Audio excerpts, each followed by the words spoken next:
Hola a todos, katawhan sa Dios sa Archdiocese sa Osamis.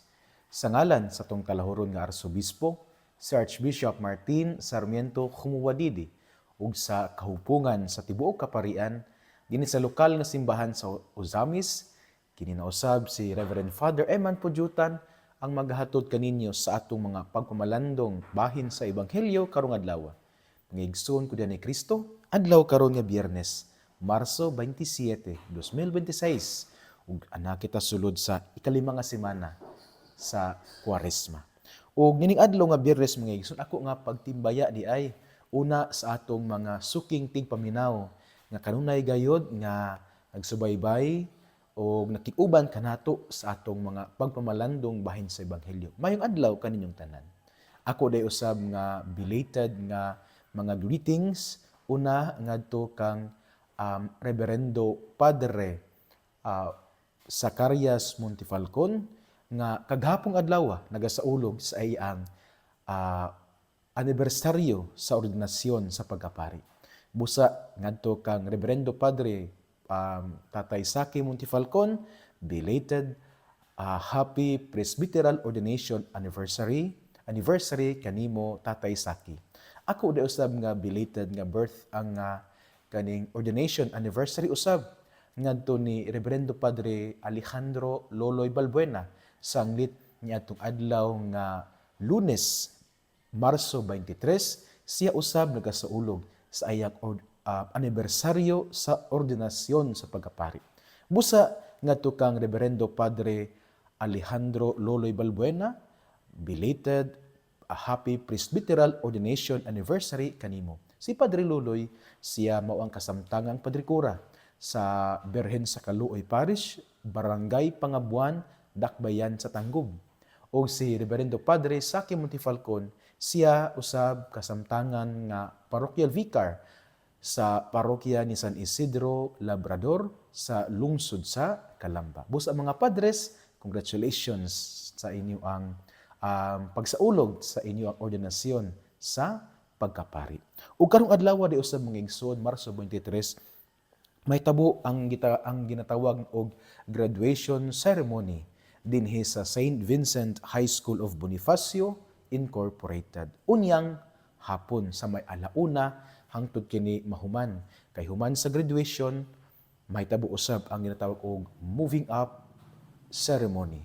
Busa sa tanan nga mga graduates, sa tanan nga mga completers sa St. Vincent High School of Bonifacio, isip inyo ang school director, congratulations. It is another milestone sa inyong kinabuhi o nining maong kalampusan, dili ginato kalimtan nga magpasalamat kita una sa Ginoo nga maoy tuboran ug maoy hinungdan nining tanan. Ikaduha sa ato gyud nga mga ginikanan nga naningkamot, nagsakripisyo alang sa nga kamo makatungtong niining maong kalampusan. Ug usab magpasalamat pud ta sa atuang mga magtutudlo. Labi na sa atuang principal si Ma'am Nelly Umambak sa ilang kahago nga kamo matudluan nga mapadagan ang eskwelahan. Ug labaw sa tanan, magpasalamat pud ta ngadto sa atuang mga kaparian nga nahimong kabahin diya sa inyong kalampusan tungod kay ang mga kaparian nag-sponsor man sila o usa, duha, ang uban tulo ka mga estudyante. Meaning to say nga naay ginatawag og clergy scholarship. So sa ato pa ang mga kaparian, ila ang gibayran ang tuition fee sa mga estudyante. Dako og tabang sa ato ang eskwelahan, labi na sa pag-eskwela sa mga kabataan. 10,000 guna ang ilaang gihatag aron nga ilaang bayran ang the whole year nga tuition fee sa mga estudyante nato sa St. Vincent High School of Bonifacio Incorporated from elementary, junior high school, o niya apil na usab diha ang senior high school. Busa, mga kaparian sa lokal nga simbahan sa Osamis, thank you for extending your generosity towards students of St. Vincent High School of Bonifacio Incorporated. Again, graduates and completers of St. Vincent High School of Bonifacio Incorporated, congratulations, padayon sa inyo ang pagpaningkamot, padayon sa inyong pagkabuutan. Kaya ang Diyos nga naglantaw sa inyong kahago, magapanalangin o magabulig sa inyong mga sakripisyo. Ang theme di ay sa niining tuig nga graduation ceremony sa tanan nga mga ACE schools, mao kini siya, ACE Graduates Celebrating Faithfulness and Growth in Communion, Participation, and Mission. So ang diri sa ato ang tulungaan sa Bonifacio, may tabo ang ginatawag og kaning graduation ceremony and moving up ceremony unyang alauna. Magsugod og santos nga misa mo ni si Archbishop, si Monsignor Boy Naron o si Father Jason Panagiton o si Ma'am Rosa Lantaka, si Ma'am Ajit o pipila sa mga dinapit nga mga pinasidunggan alang sa maong graduation. Ngayso ning adlaw nga Biyernes, arita sa tong ebanghelyo nga atong pagakutluon sumala sa ebanghelyo ni San Juan. Unya ang mga Hudiyo mipunit na usab og mga bato aron pagbato kaniya. Si Jesus miingon kanila, "Gipakita ko kaninyo ang daghang maayong buhat nga gisugo kanako sa amahan. Hain man ini ang hinungdan inyo man akong batuon." Ang mga Hudiyo mitubag, "Dili ka namo batuon tungod sa bisan unsang buhat nga maayo, kundi tungod sa imong pagpasipala sa Dios. Tawo ka lamang apan nagpakadiyos ka." Si Jesus mitubag, "Naisulat sa inyong kaugalingong balaod nga ang Dios miingon, mga Dios kamo." Kung sila nga gihatagan sa iyang mensahe gitawag sa Dios nga mga Dios, ug ang kasulatan dili man gayud masayop, nganong moingon man kamo nga ako nga gipili samahan o gipadala nganhi sa kalibutan? Nagpasipala sa Dios sa akong pag-ingon nga ako mao ang anak sa Dios. Busa ayaw kamo pagtuo kanako kung wala ako magbuhat sa mga buhat sa akong amahan. Apan kung nagbuhat ako niining mga butanga, tuuhi ninyo ang akong mga buhat bisag dili kamo mutuo kanako aron mahibalo kamo nga ang amahan aniya kanako ug ako anaa sa amahan. Ug dakpon na usab unta nila si Jesus apan miikya siya. Si Jesus mibalik pagtabok sa suba sa Jordan. Sa dapit diin namunyag si Juan ug nagpabilin siya didto. Daghang mga tawo miadto kaniya. Sila miingon, si Juan wala pa magbuhat og mga milagro. Apan ang tanan nga iyang gisulti may tungod ni ining tawhana tinuod gayud. Ug didto daghang mga tawo ang mituo kaniya. Mga igsuon ang ebanghelyo sa Ginoo. Daygon ikaw o Kristo.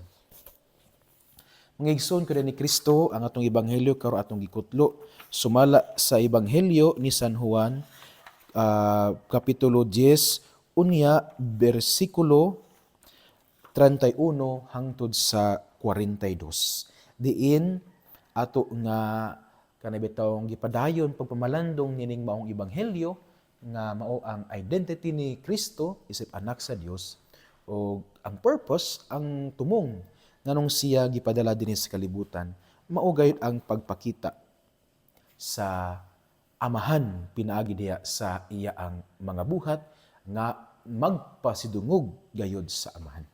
Apan diri sa tong ebanghelyo mga igsoon ay nindot kayo nga detalye nga gusto nako nga pakadak-an. Di ba sa ebanghelyo kay kaning gibato naman pud si Jesus sa mga tao. Kay lagi gibato not due to the goodness shown by Christ. Kay matud pa ni Kristo, wala man ko'y daotang gibuhat nganong gibato man ko ninyo. And then ang mga Hudiyo ning tubag kani nga wala ka namong gibato tungod sa mga maayo nga imong gibuhat. Gibato ka namo tungod kay nagpasipala magug ka, nagpakadiyos magug ka.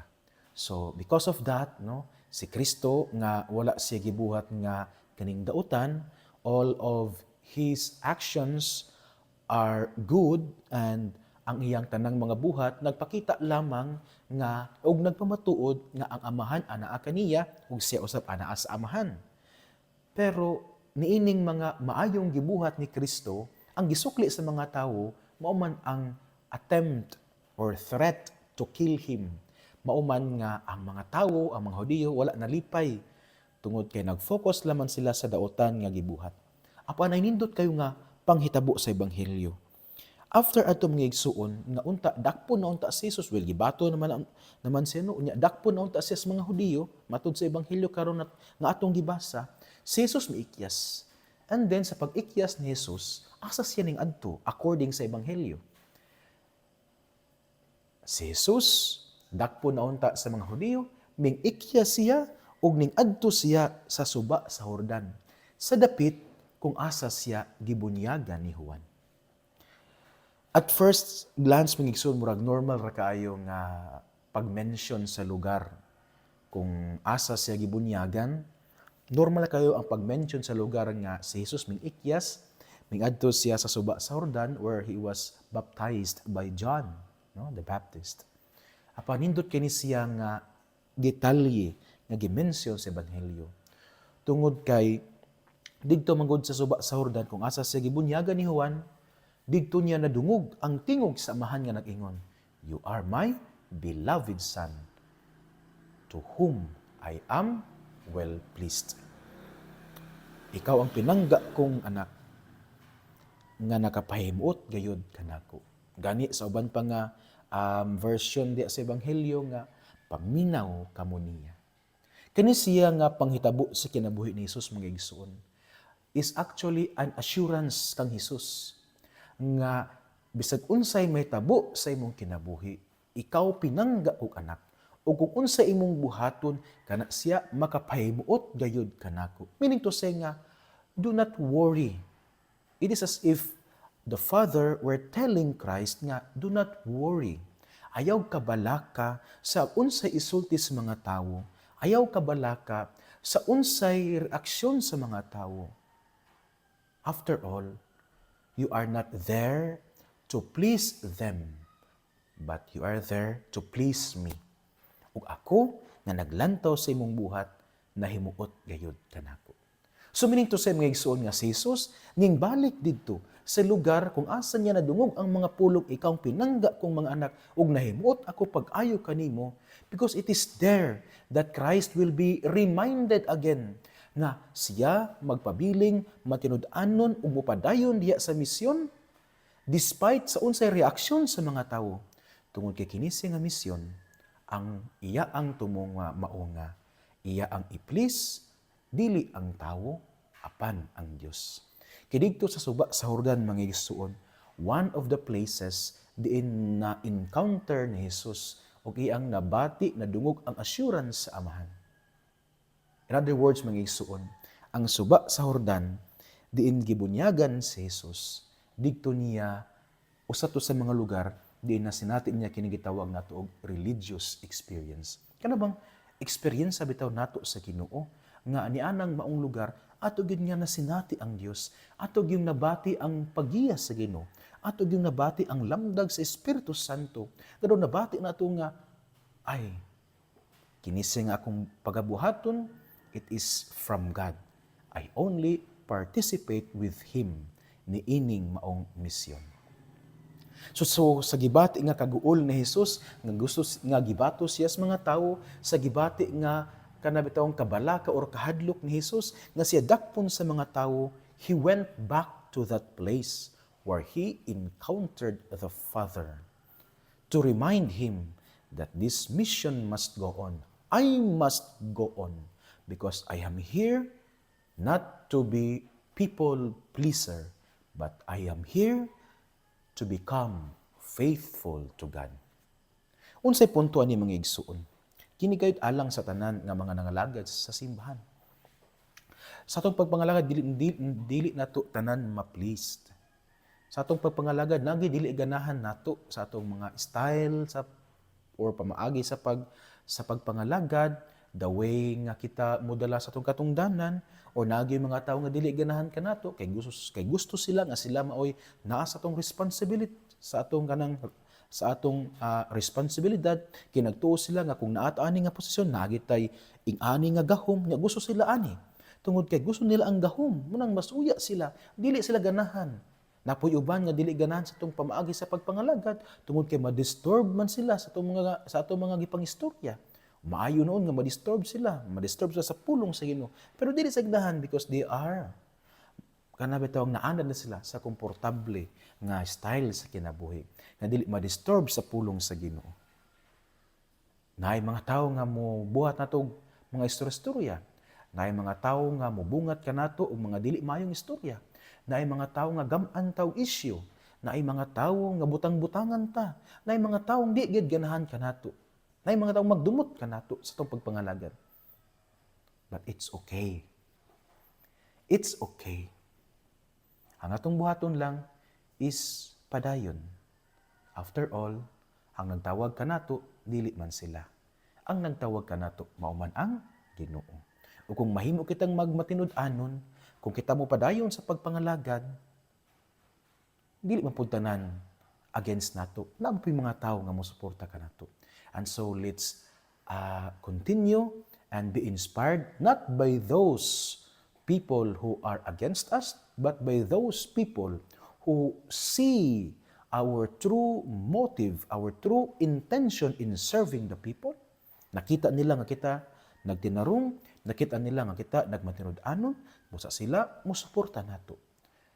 Kay sila nakita man nila nga ang atong gibuhat nagpasidungog sa amahan, just like what Christ did. Ingon siya, ako nagbuhat niini aron pasidunggan ang amahan. In the same way, kita mo padayon aron atong pasidunggan ang amahan. Again, we are not called in our mission. We are not called to become people pleaser, but we are called to become faithful to the mission entrusted to us by God. Kay kung ang atong pagbuhat sa misyon aron lamang ma-please nato ang tanang tawo, then we are doing it the wrong way. Kung nga sa atong pagbuhat sa misyon aron nga sa pagbuhat nato niini walay masakitan, then we are doing it the wrong way. Kung sa atong pagbuhat sa misyon gusto nato nga comfort lang, nga dili kita makasinati og mga ingani sa atong pagpangalagad, then we are doing it the wrong way. Kaya ang pagbuhat sa misyon, mga igsuon, naagyoy maligsan, naagyoy kanabitawng mo react. But nevertheless, it's okay because God, who sees our true intention, and the people who sees our actions, musuporta nato tungod kay nakita man nila nga kita nagtarong, nga kita nagtarong sa itong pagpangalagad, o kita nagpasidungog sa atong amahan. Muna atong dumdumon gayud mga igsuon. Just like si Kristo, sa iyang kabalaka, kahadlok, kaguol, nga gibato, ug gusto siyang dakpon, ning balik siya sa suba sa Jordan. Tungod kay digto niya nadungog ang mga tingog nga nagkanayon. Ikaw pinangga kong anak, nahimuot ako pag-ayo kanimo. An assurance to him nga padayon lang sa imong papangalagad. Kay ang imong gialagaran, ang imo ang gihatagan niya ana, ug ang imo ang gi-please, dili man sila, dili man ang mga Hudiyo. Apan ako nga nakakita sa imong buhat, magpanalangin kanimo.